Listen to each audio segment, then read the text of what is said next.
बिहारमधील विद्यार्थी आंदोलनावर राहुल गांधी यांनी सरकारवर निशाणा साधला।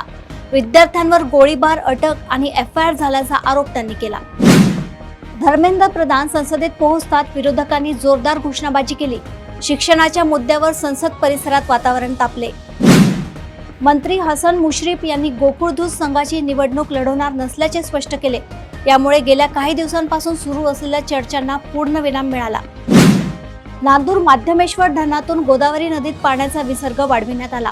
धरणातील आवक वाढल्यास विसर्ग आणखी वाढवला जाणार आहे।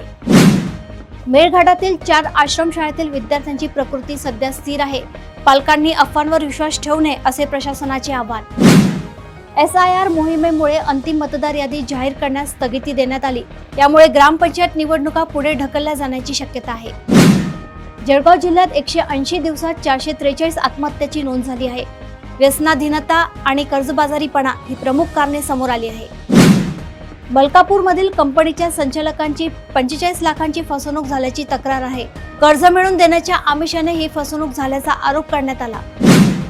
कर्जमुक्ती योजनेसाठी जळगाव जिल्ह्यातील 53,896 पात्र शेतकऱ्यांची यादी जाहीर झाली।